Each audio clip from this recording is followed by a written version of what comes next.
মমতা বন্দ্যোপাধ্যায়ের একটা বক্তব্য একটু শোনাই, যেটা নিয়ে মানে আমরা যে এই ডটগুলো কানেক্ট করার চেষ্টা করছি, একবার সেই বক্তব্যটা শোনাই। মমতা বন্দ্যোপাধ্যায় ঠিক কি বলেছেন একবার শুনে নিই, তাহলে আমাদের আলোচনা করতে সুবিধা হবে। अगर जरूरत पड़े तो आपको मुखोश छीनने के लिए wherever we have to go, we are ready to go. Please see that we are not going to bow down our head.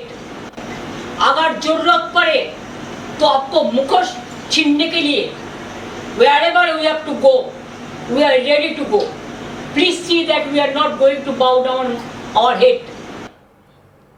সুভাষিসবাবু, Mamata Bandyopadhyay এতদিন ধরে কোনো কথা বলছিলেন না। কালীঘাটে তিনি মিটিং করছিলেন, কখনো জয়ী বিধায়কদের নিয়ে, কখনো কাউন্সিলরদের নিয়ে, নানান রকম তিনি তার যে দলের স্ট্র্যাটেজি সেগুলো করছিলেন।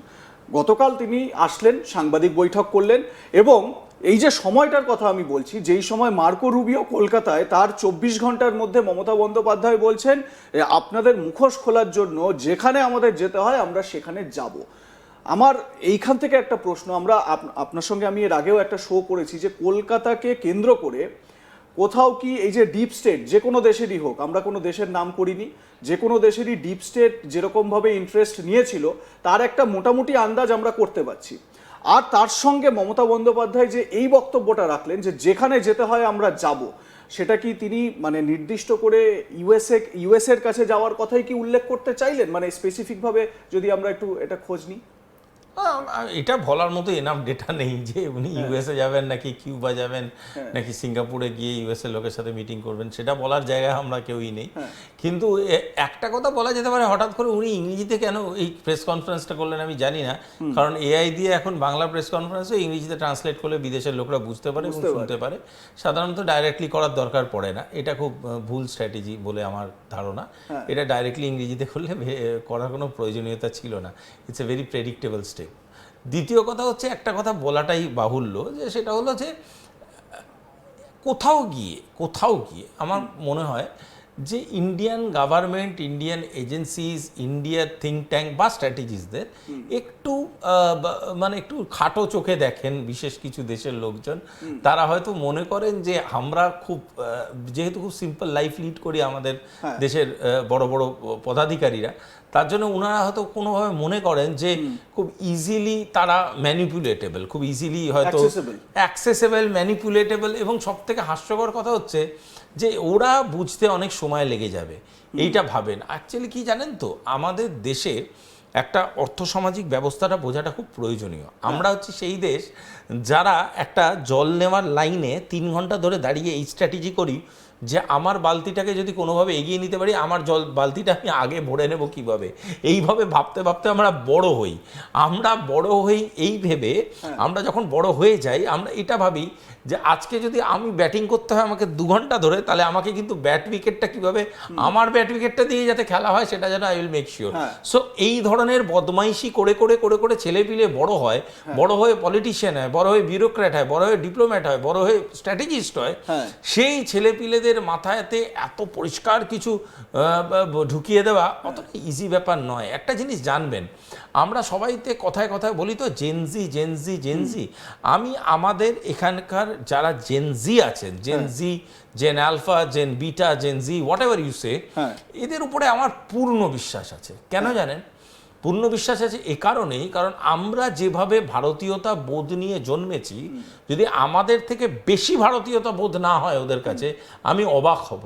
তার কারণটা হচ্ছে, একদিক দিয়ে বলছি আমরা ইউথ নেশন, অর্থাৎ 18 বছরের ছেলেপিলেরা আমাদের এখানে বেশি, মানে সংখ্যাতে বেশি। সেই ছেলেপিলেরা যদি ভোট না দিত প্রো ইন্ডিয়ান গভর্নমেন্ট, তাহলে তো বিজেপির এতগুলো সিট আসতো না, বিজেপি এতগুলো স্টেটে থাকতো না। সিম্পল ম্যাথামেটিক্স, এর জন্য মানে পক্ষপাতিত্বর কোনো প্রয়োজন পড়ে না।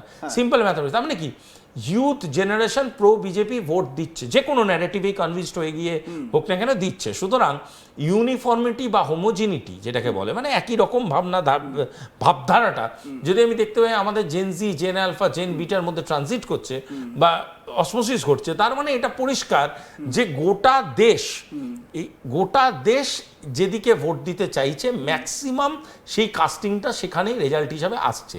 অর্থাৎ এই যে ইভিএম খারাপ, ইভিএম মিথ্যে, ইভিএম গোলযোগ করে, এইগুলো এটা হতে পারে না যেখানে বিজেপি হারছে সেখানে হচ্ছে না, যেখানে জিতছে সেখানে হচ্ছে। এটা হাস্যকর একটা মানে বোকা বোকা বিষয়। সুতরাং all I want to say is that যে মানুষের ম্যান্ডেট নিয়ে বিজেপি হোক কংগ্রেস হোক, এই তামিলনাড়ুতে তো নন বিজেপি গভর্নমেন্ট হয়েছে, সে কি মানুষের ম্যান্ডেট নিয়ে আসেনি? সেখানে কি বিজেপি বলছে আপনারা রিক করে এসছেন? সেটা তো নয়। তো এই বোকা বোকা কথাগুলোর কোনো মানে, মমতা বন্দ্যোপাধ্যায় এতদিন ধরে গভর্নমেন্ট করেছেন, মমতা বন্দ্যোপাধ্যায় ভোট দিয়েছে মানুষ, মমতা বন্দ্যোপাধ্যায় গভর্নমেন্ট করেছেন, আজকের ডেটে দাঁড়িয়ে ভোট দেয়নি, গভর্নমেন্ট করেনি। Simple and straight. হারটাকে মেনে নেওয়াটাও একটা স্পোর্টসম্যান স্পিরিট। এবার পয়েন্টটা হচ্ছে যে এই ধরনের যে উনি মন্তব্যগুলো করছেন, উনি যেটা বোঝাবার চেষ্টা করছেন, সর্বত্র এটা বোঝাবার চেষ্টা করছেন, একটা সেন্স অফ ডিসকমফর্ট তৈরি করার চেষ্টা করছেন। এই সেন্স অফ ডিসকমফর্টটা কি? এই সেন্স অফ ডিসকমফর্টটা কিন্তু একদিনে আসেনি। কোনো জায়গায় ধরুন বেআইনি কিছু একটা অনেক দিন ধরে চলছিল, সেটাকে যদি গভর্নমেন্ট ফোর্স করে তুলে দেয়, উড়িয়ে দেয়, তো সেটাকে কি মেনে নিতে হবে? এটা কথা। আমি আপনি মিলে চলুন তো কালকে গিয়ে মনুমেন্টের নিচে একটা দোকান দিই বড় সড়ো, সেটা যদি গভর্নমেন্ট তুলে দেয় বলবো আমার পেটে লাথি মারছে। এটা কি ফিজিবিলিটি? আমি আপনাকে একটা খুব প্র্যাকটিক্যাল কথা বলছি। আমার চেনা পরিচিত একটা মানে কি বলবো বর্ধিষ্ণু বাড়ির এতদিন গেটে ছোট গেট ইউজ করে তারা থাকতো, তার কারণ হচ্ছে তাদের বড় গেটের সামনে বেআইনি লোকজন বসবাস করছে দিনের পর দিন। আচ্ছা, এই যে বেআইনিভাবে লোকজন বসবাস করছে দিনের পর দিন, তাদেরকে কোয়েশ্চেন করার ক্ষমতা থাকবে না গভর্নমেন্টের? একদমই তাই। কেন থাকবে না? আমার কাছে, আমি যদি আজকে ট্রাফিক রুল না মানি, আমাকে গভর্নমেন্ট পেনালাইজ করবে। এটাই তো ল, এটাই তো রুল, এটার জন্যই তো সংবিধান। আজকে সংবিধান যখন মানতে বলা হচ্ছে, তখন তো গায়ে লাগার কি আছে? Why there is a alternate narrative of nationalism? কেন? বাংলা কি ভারতবর্ষের আলাদা নাকি? আমার জন্য ন্যাশনালিজম একরকম, পাঞ্জাবের লোকের জন্য একরকম, হরিয়ানার লোকের জন্য একরকম, আপনার তামিলনাড়ুর লোকের জন্য অন্যরকম নাকি? কে বলেছে এই কথাটা? এই অল্টারনেট সেন্স অফ ন্যাশনালিজমটাকে আমরা কেন বলুন তো ধোঁয়া দিয়ে চলবো দিনের পর দিন? কেন করব? কেন আমাদের এখানটাকে একটা মোস্ট লিউক্রেটিভ টেরেন হিসেবে ধরা হবে to create a civil disobedience? আমি আপনার কথার প্রসঙ্গেই বলে রাখি, মমতা বন্দ্যোপাধ্যায় কালকের যে সাংবাদিক বৈঠক নয়, ফেসবুক লাইভে এলেন, তিনি একটা কথা বলেছেন যে মানে আপনি যেহেতু এই প্রসঙ্গটা তুললেন বলে, মমতা বন্দ্যোপাধ্যায় এটা বলেছেন যে সরাসরি যে বিজেপি গভর্নমেন্ট আপনারা মুসলিমদের পছন্দ করেন না আমি জানি, এই কারণে আপনাদের মসজিদে মাইক বাজানোতে আপনাদের আপত্তি, তারপর বলছেন যে আপনাদের নামাজ পাঠে আপত্তি ইত্যাদি। এইরকম একটা মানে এটাকে যদি মানে আমরা যদি হিন্দিতে দেখি বা হিন্দি চ্যানেলগুলো আমরা যদি দেখি, তাহলে ভড়কাও ভাষণ বলে আমরা শুনতে পাই। তো কোথাও না কোথাও এই বক্তব্যগুলো আপনারা আজ তাক বাংলাতেও মমতা বন্দ্যোপাধ্যায় সেই মানে সেই পোর্শনটুকু আপনারা শুনেছেন কি বলতে চেয়েছেন মমতা বন্দ্যোপাধ্যায়।